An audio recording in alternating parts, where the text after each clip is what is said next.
రెండవ సమూయేలు గ్రంథము 5వ అధ్యాయము 10వ వచనాన్ని చదువుతున్నాను నేను. దావీదు అంతకంతకు వర్ధిల్లెను, సైన్యములకు అధిపతియగు యెహోవా అతనికి తోడుగా ఉండెను అనే మాట. దావీదట అంతకంతకి వర్ధిల్లుతూ ఉన్నాడంటండి.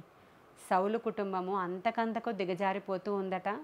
దావీదు ఆయన యొక్క కుటుంబము అంతకంతకు వర్ధిల్లుచూ ఉన్నాడంట. ఎందుకు అంటే దేవుడు దావీదుకి తోడుగా ఉన్నాడు. హల్లెలూయా. దావీదుకు తోడై ఉన్నట్టు నాకు కూడా మీరు తోడై ఉండండి ప్రభువా అని మీరు అడిగితే ఆయన మనలో చూసేటువంటి క్వాలిటీస్ ఏంటి? అందరికీ తోడుగా ఉంటారా మరి ఆయన? మీరు ఎవరు అడిగితే వాళ్ళ దగ్గరికి వచ్చేస్తారా ఆయన? అంటే ఆయన మనకి తోడుగా ఉండాలి అని అంటే కొన్ని లక్షణాలు మనలో ఉండాలి అని ఈరోజు వాక్యం ద్వారా మనం చూద్దాం. మొదటగా దావీదును చూసినప్పుడు ఆయన ఎటువంటి వాడు అని అంటే సుబుద్ధి కలిగిన వాడు అని. ఆయన బుద్ధి చాలా మంచిది దావీదు బుద్ధి. మనం చూస్తాం ఆది నుంచి ఇంకొకరికి హెల్ప్ చేసే బుద్ధి ఉంటుంది ఆయనకి. ఆ తరువాత గొలియాతు ఇజ్రాయేలీల మీదకి వచ్చినప్పుడు స్వార్థం చూసుకోకుండా, రాక్షసుడు వంటి వాడు ఒకవేళ నన్ను చంపేస్తాడేమో అని చూసుకోకుండా, ఏమాత్రం ఆలోచించకుండా దేవుని నామము హెచ్చింపబడాలి, దేవుని నామము పేరట ఉన్నటువంటి మా దేశాన్ని వాడు శపిస్తున్నాడు, వాడు తిడుతున్నాడు, మా దేశాన్ని మా దేవుణ్ణి తూలనాడుతున్నాడు, వీడెవడు జీవము లేని అంటే జీవము కలిగిన దేవుడు లేనటువంటి జనాంగం, వాడు సున్నితి లేనివాడు, వాడెవడు అని చెప్పి దావీదు స్వార్థం చూసుకోకుండా దేవుని కొరకు అతడు శత్రువుతో తలపడిన సందర్భం చిన్ననాటే కనబడుతుంది మనకి. ఒక గొర్రెపిల్లని ఎత్తుకుపోతుంటే సింహం నన్ను చంపేస్తుందేమో, నాన్న సింహం వచ్చింది ఆ గొర్రెపిల్లని ఎత్తుకుపోయిందని చెప్దాం అనుకోలేదు. కానీ తండ్రి ఒక బాధ్యత అప్పగించి గొర్రెలను మేపు అంటే ఆ బాధ్యతలో భాగంగా ఒక్క గొర్రెపిల్ల కూడా మిస్ అవ్వకూడదని సింహం వెనకాల పరిగెట్టి ఆ యొక్క ప్రాణానికి బదులుగా ఆయన ప్రాణం చూసుకోలేదు. ఆయన నా ప్రాణం పోయినా సరే పర్వాలేదని ఆ సింహాన్ని చీల్చిన సందర్భం స్వార్థము లేనటువంటి దావీదు మనకు అక్కడ కనబడతాడు. అంటే తనకిచ్చిన పనిని నమ్మకంగా నెరవేర్చేటువంటి దావీదు మనకు అక్కడ కనబడతాడు. చిన్ననాట నుంచే దావీదుని ప్రభువు చూస్తున్నప్పుడు ఇతడు ఖచ్చితంగా ఇజ్రాయేలీలకి రాజు అవడానికి సూటబుల్ పర్సన్ అనుకున్నాడు ఆయన. అలాగే దేవుని యొక్క మాటను ఆయన నెరవేర్చి మంచిగా రాజుగా ఏలాడు. అంత మాత్రమే కాదు, మనుషుల్లో అందరం కూడా ఏదో ఒక సమయంలో చిన్నవో పెద్దవో తప్పిదాలు చేస్తూ ఉంటాం. చేస్తూ ఉన్నప్పుడు దేవుడు ఎప్పుడు ఏం కోరుకుంటాడంటే పడిపోతారు మనుషులు, పడి లేస్తూ ఉంటారు. వాళ్ళ బుద్ధి చెడ్డది, వాళ్ళ హృదయం కూడా చాలా చెడ్డది అని దేవుడే చూశాడు. అలా పడిపోయి లేచినప్పుడు మరలా రెక్టిఫై చేసుకుంటాం. దేవుని వాక్యము మనల్ని సరిచేస్తుంది. దేవుని వాక్యము చాకలివాని సబ్బు వంటిదంట. ఎక్కడైతే మనకి మచ్చలు అయిపోతాయో, ముడతలు అయిపోతాయో, మరకలు అయిపోతాయో దేవుని వాక్యము చేత మనం ఇలా ఉతుక్కుంటూ మనల్ని మనం సరిచేసుకుంటూ పరిశుద్ధపరుచుకుంటూ ఉంటాం. ఎందుకని అంటే పరిశుద్ధుడుగా లేకపోతే ఎవరు కూడా దేవుణ్ణి చూడలేరు అని దేవుని యొక్క వాక్యం సెలవిస్తుంది. పరిశుద్ధత లేనిదే ఎవ్వరు కూడా దేవుణ్ణి చూడలేరు అని రాయబడి ఉందండి. కాబట్టి మరకలైనప్పుడల్లా కూడా మనం దేని చేత శుద్ధీకరించుకుంటామంటే ఆయన వాక్యము చేత. ఆయన నోటి మాటల నుంచి వచ్చేటువంటి అగ్ని వంటి మాటలు మనలో ఉన్నటువంటి మలినాన్ని, కల్మషాన్ని కాలుస్తూ ఉంటాయి అన్నమాట. సరే, అయితే ఇప్పుడు ఈ దావీదు గారు ఎటువంటి వారు అని అంటే ఆయన కూడా చాలా సుగుణాలు కలిగిన వాడు ఆయన. ఇది అది అని మనం చెప్పలేము. శత్రువు ఆయన చేతికి చిక్కినా కూడా చంపకుండా, తనకు ప్రాణహాని అతని వల్ల ఉంది అని తెలిసినా కూడా చంపకుండా, బెదిరించకుండా ఆయనను విడిచిపెట్టేసినటువంటి సందర్భం మనకి. ఇవన్నీ దావీదు గారి గురించి తెలుసు. ఒకానొక దినాన్ని ఇంత మంచి దావీదు కూడా ఒక తప్పిదములో పడిపోయాడు. అన్ని సుగుణాలున్నా కూడా ఒక పాపము చేయుట ద్వారా దావీదుని చాలామంది అలా గుర్తుపెట్టేసుకున్నారు. దావీదు కూడా తప్పు చేశాడు కదా, శరీర పాపం చేశాడు కదా, వ్యభిచార సంబంధమైన పాపం చేశాడు కదా అని చాలామంది మాట్లాడుతూ ఉంటారు. అయితే దావీదు ఆ పాపం చేసేశాడు. అతను మనుషుడు కాబట్టి ఆయన చేయకూడని ఒక తప్పు దేవుని ఎదుట చేసేశాడు. అయితే నాతాను వచ్చి ఆయన హెచ్చరించినప్పుడు వెంటనే దావీదు సరిచేసుకున్న సందర్భం మనకి 2వ సమూయేలు గ్రంథము 12వ అధ్యాయము 13వ వచనంలో నాతాను వచ్చి ఈయనకి చెప్పి హెచ్చరించినప్పుడు వెంటనే దావీదు ఎలా మాట్లాడతాడో చూడండి. నేను చదువుతున్నాను. నేను పాపము చేసి తినని దావీదు నాతానుతో అనగా, నాతాను నీవు చావకుండునట్లు యెహోవా నీ పాపమును పరిహరించెను అని రాయబడి ఉంది. హల్లెలూయా. అంటే ఆ పాపము యాక్చువల్గా అతన్ని చంపేయాలి. అతడు చేసినటువంటి పాపము అతనికి మరణాన్ని తీసుకొచ్చేటువంటి పాపము. కాబట్టి అది దేవునికి హేయమైన పాపము.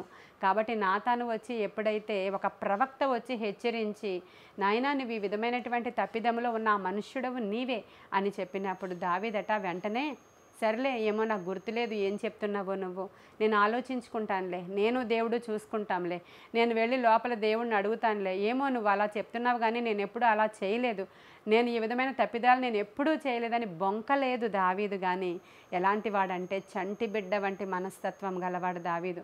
నేను పాపము చేసి తిని అని ఎప్పుడైతే ఒప్పుకున్నాడో ప్రభువట ఆయనకి మరణం కాకుండా కాపాడాడంట దేవుడు. హల్లెలూయా.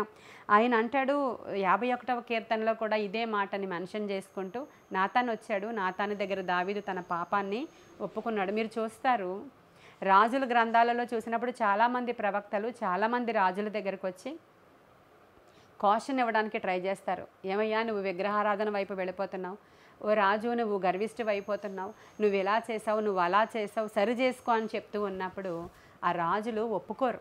ఆ రాజులు తిరగబడతారు ఆ యొక్క ప్రవక్తల మీద.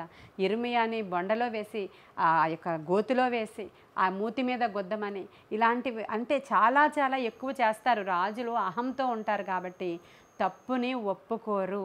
కానీ రాజు అనేటువంటి ఈ దావీదు అనేటువంటి రాజు మాత్రం ఆయన చేసిన తప్పిదాన్ని ఎంత చక్కగా ఒప్పుకున్నాడో దాన్ని బట్టి దేవునికి ఇంకా నచ్చాడంట.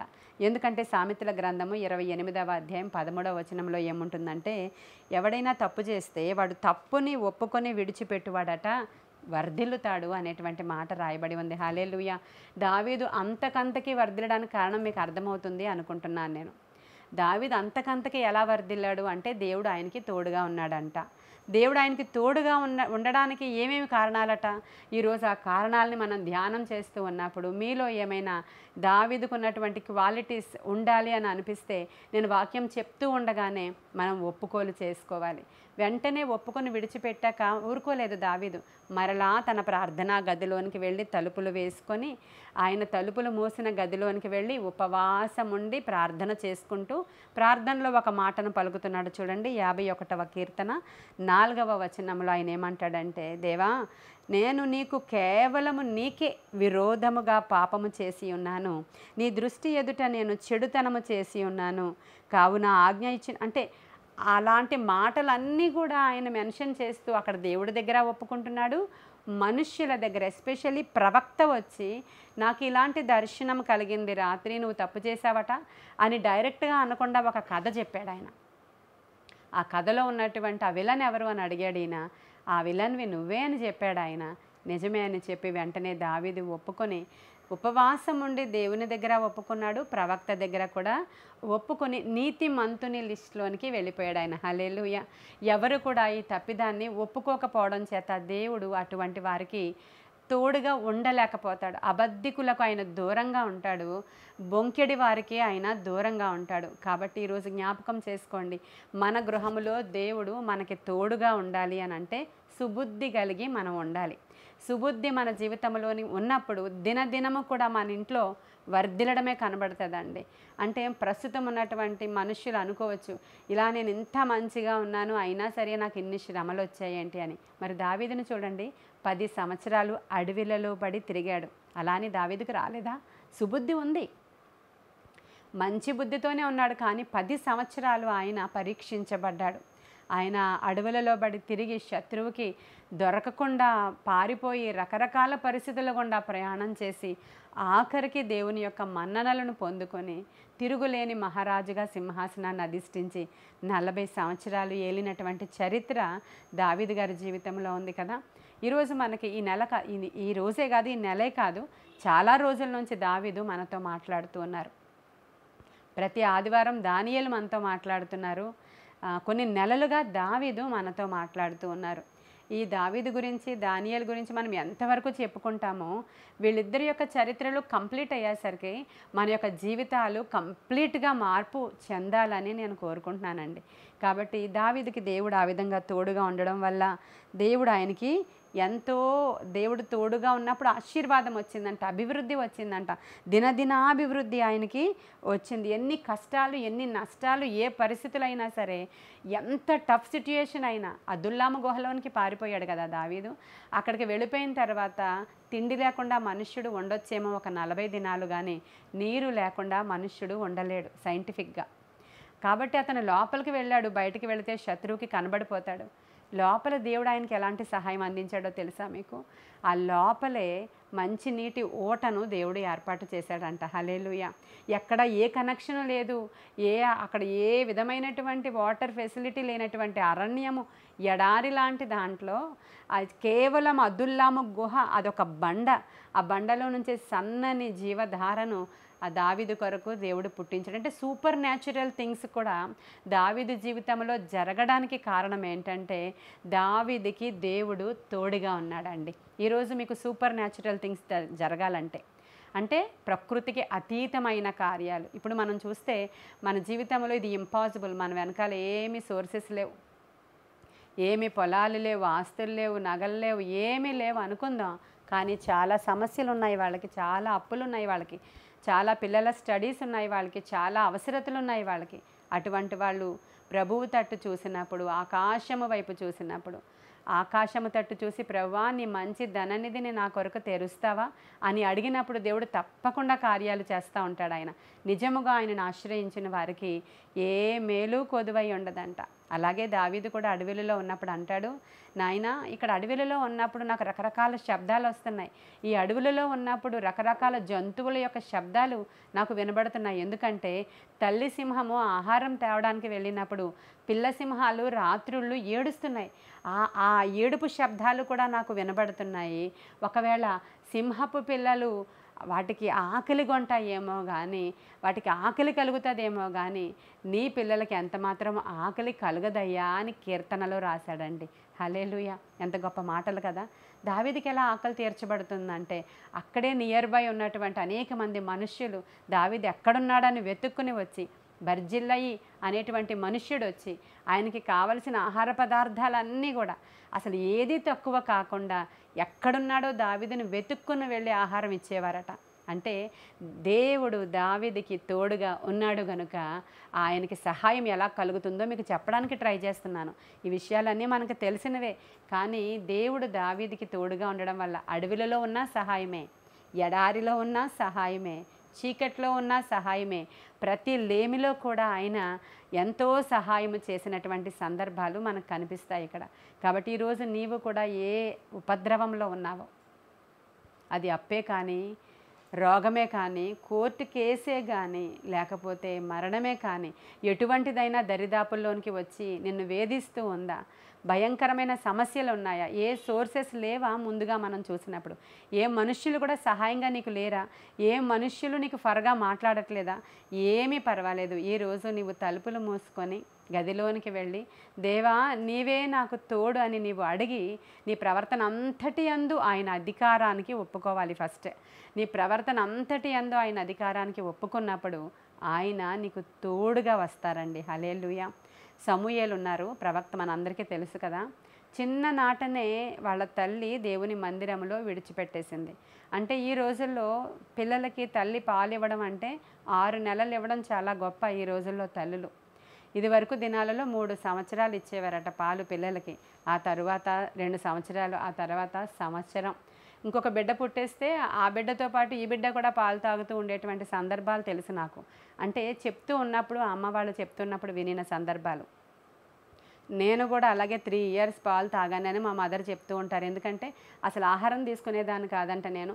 మా మదర్ టీచర్గా జాబ్ చేసేవారు. వెళ్ళి వచ్చే వరకు మా మదర్ కోసమే ఎదురు చూడడం, తర్వాత మా తమ్ముడు పుట్టే వరకు నేను తాగుతూ ఉన్నాను అని.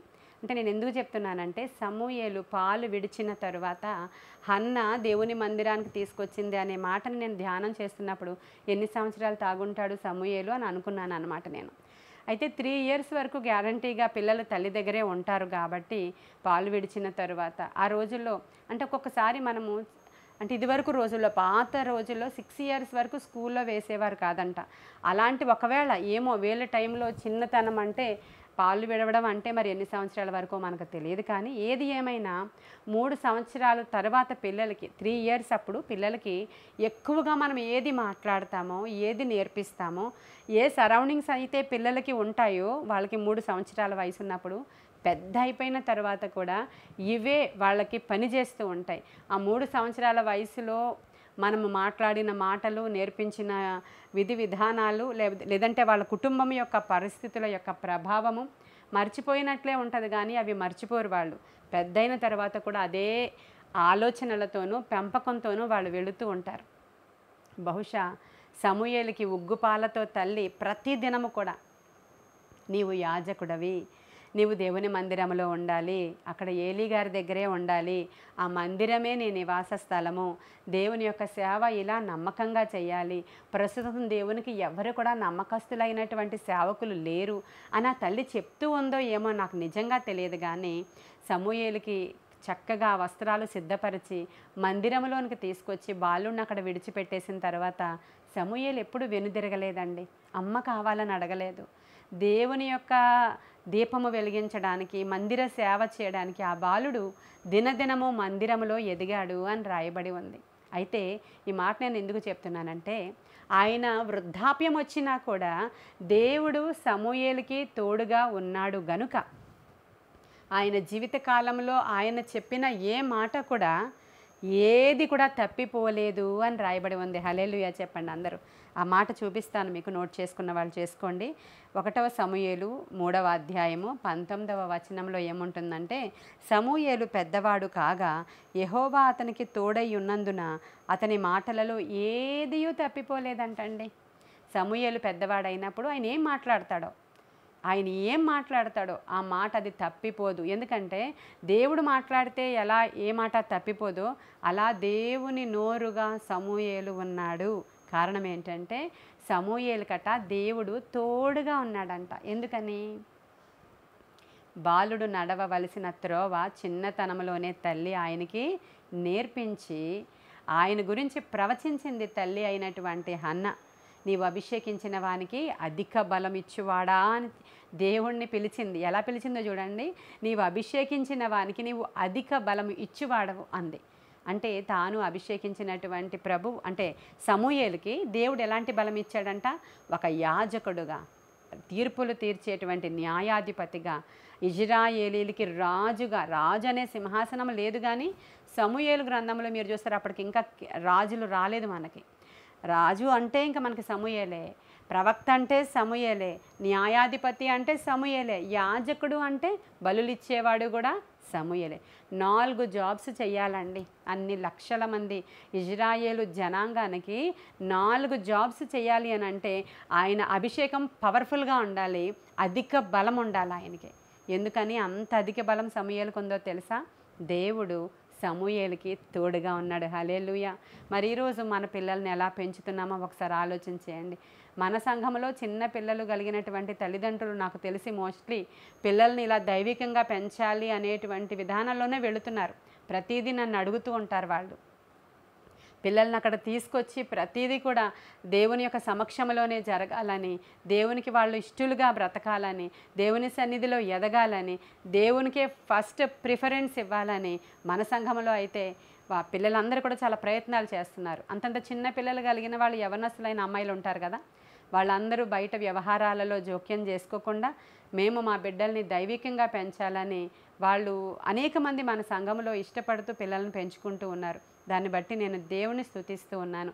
మరి నా మాటలు వింటున్న అనేక మంది కూడా ఈ ఏజ్లో కాకపోతే ఎప్పుడు తిరుగుతాం, ఈ ఏజ్లో కాకపోతే ఎప్పుడు ఎంజాయ్ చేస్తాం, త్వరగా మ్యారేజ్ అయిపోయింది కాబట్టి పిల్లలు వచ్చేసారు కాబట్టి మనం ఇప్పుడే తిరగాలి, ఇప్పుడే ఎంజాయ్ చేయాలని చాలామంది పిల్లల్ని ఆ ఏజ్లో పాడు చేసి పెద్ద అయిపోయిన తర్వాత వాళ్ళని పట్టుకుని ఏడ్చిన ప్రయోజనం ఏమీ కూడా లేదు. బైబిల్ ఏం సెలవిస్తుందంటే, చిన్నప్పుడే బాలుడు నడవవలసిన త్రోవ వానికి నేర్పిస్తే పెద్దవాడైనప్పుడు వాడు తప్పిపోడు. హల్లెలూయా.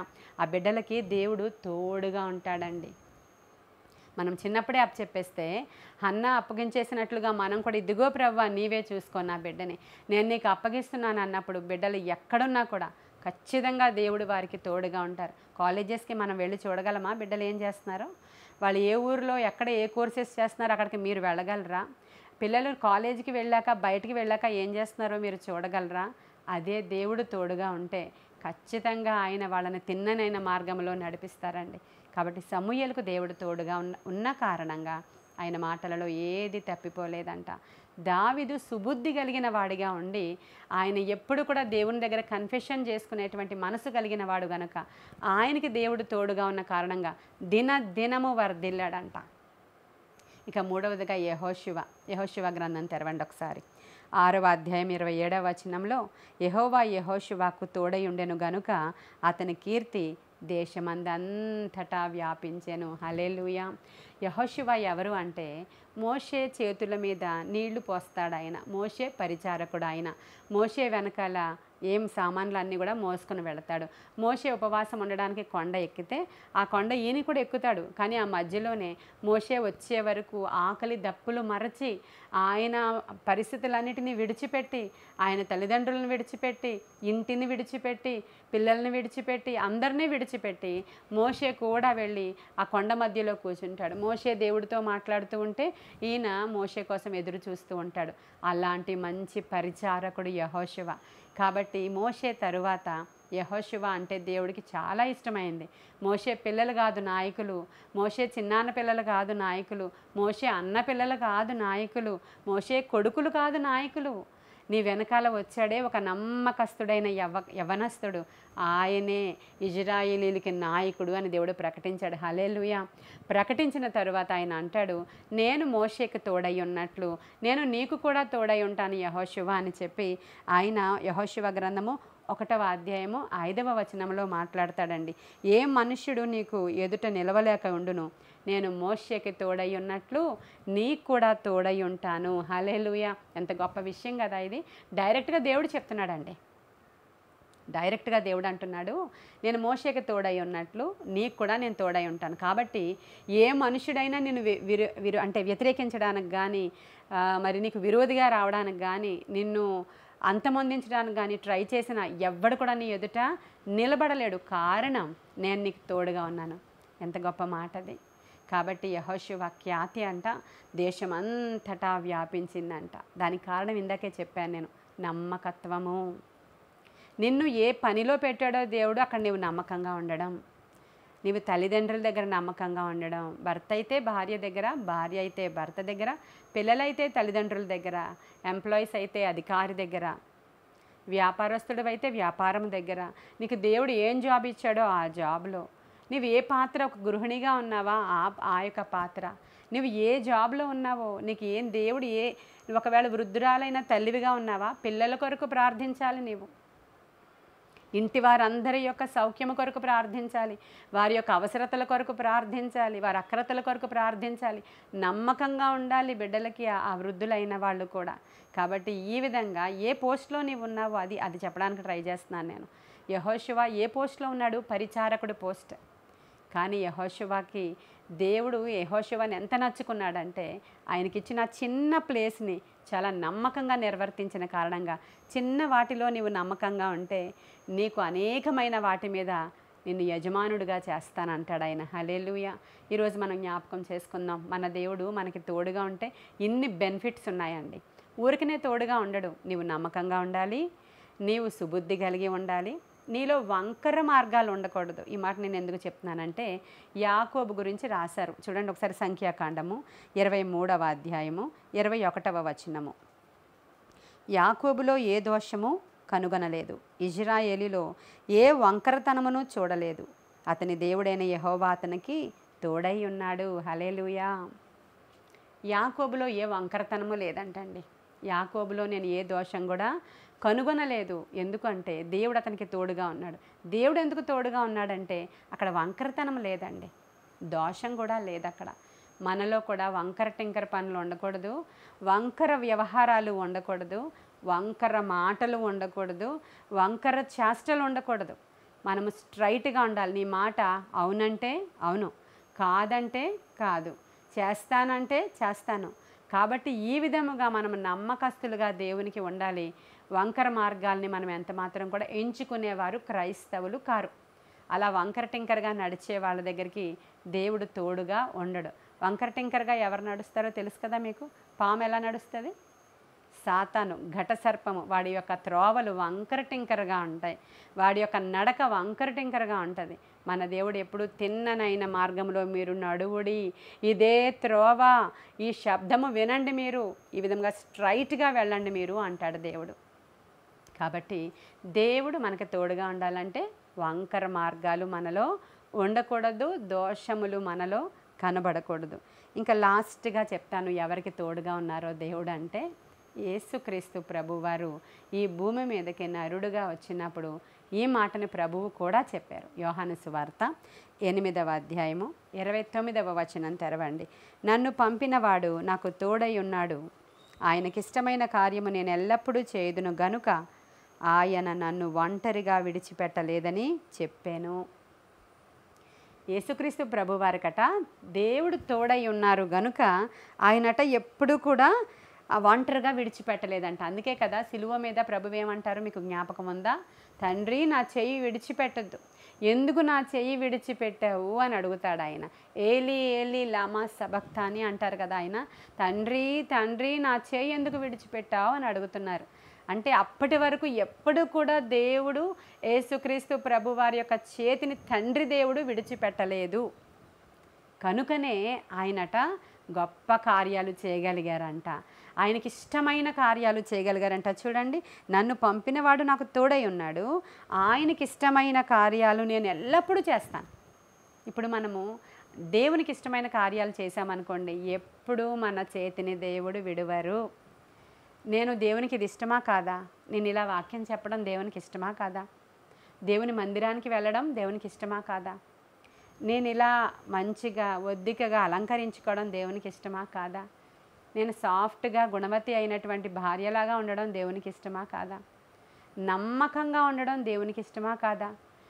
దేవుని దృష్టిలో నేను దేవుని వాక్యానుసారిగా జీవిస్తే అది దేవునికి ఇష్టమా కాదా? అబద్ధములు ఆడకుండా నేను బ్రతికితే దేవునికి ఇష్టమా కాదా? చెడు పనులు చేయకుండా నేను బ్రతికితే దేవునికి ఇష్టమా కాదా? ఆఖరికి ఒక భక్తుడు అంటాడు, నేను భోజనము చేసినను పానము చేసినను ఆయనకి ఇష్టమైనట్లే నేను చేస్తాను, ఆయన నామ మహిమార్థమై నేను బ్రతుకుతాను, నాయనా తిననా నేను అని అడుగుతున్నాడు ఆయన. కాబట్టి ప్రభు కూడా అదే చెప్తున్నాడు, నేను ఆయన చిత్తాన్ని భూమి మీద నెరవేర్చాను గనుక నేను ఆయనకి ఇష్టడుగా మార్చబడ్డాను గనుక ఆయన నాకు తోడుగా ఉన్నాడు, ఆయన నా చెయ్యి ఎప్పుడూ విడిచిపెట్టలేదు అని చెప్పాడు. ఇంకా చాలా ఉన్నాయి, కానీ ఈ రోజుకి ఇది మనం సరిపెడదాం. ఈ లక్షణాలు మన జీవితంలో ఉంటే ప్రభువు మనకు తోడుగా ఉంటారు. ప్రభువు మనకి తోడుగా ఉంటే మన కుటుంబాలు అంతకంతకు వర్ధిల్లుతాయండి. ఇంతకంటే ఏమైనా కావాలా మనకి?